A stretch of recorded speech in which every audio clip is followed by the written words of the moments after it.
Alright, now we're going to review 4a. For 4a, we're doing the same thing. It says linear function shown below, which is the slope. So we're doing the same thing we're going to do, and we're just going to find 2 points. The previous one we did, it had 3 points given for us. This one we're going to actually have to find the 3, or 2 we need. So let's just start at the bottom. I'm going to go through and point out points we can use. Zoom in a little bit. So this is a good point. It crosses there. Nothing, doesn't cross. Oh, there's a good point. I go up. Here's another point. There's another point. So that's a point, and there's a point there. So we can use any 2 of those lines. Like I said before, I like to use the ones close together. So let's go ahead and use these 2. Again, we have delta y over delta x. My rise, I'm going from this point to that point, I'm going up 2, so I can put 2 on top. And then I'm going to go 1, 2, 3 to the right. So there's 3 on the bottom. My slope would be 2 over 3. If I look at the answer choices, I have 2 over 3, A right there. We can also do, set it up in a table. I don't care what points they are. Let's go ahead. We can use different points to try something a little bit different. So down here we have, what is this? -6,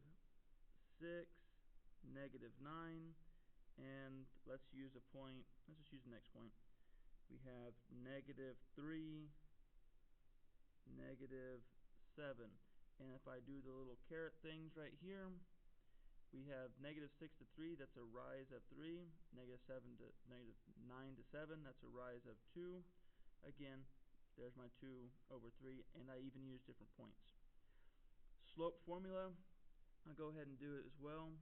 I'm going to use this point again, which is -6, -9.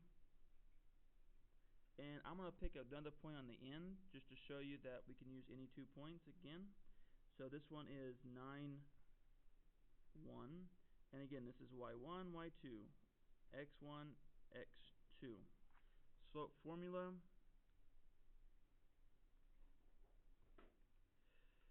We have, this is y sub 1, y sub 2, x sub,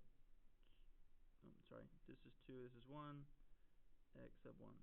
So my second y is 1, my first y is 9, second x is 9, x1 is -6. And we just go ahead, oh, you can't see that. We go ahead and do the math. 1 minus 9, -8. 9, this is a -9 here, sorry. So if we have 2 negatives here, 1 minus -9 will be adding them together, so that actually is 10. And 9 minus -6, we're going to add those again, and this is going to be 10 over 15. If you divide 10 by 15, you're still going to get 2 over 3. Same answer.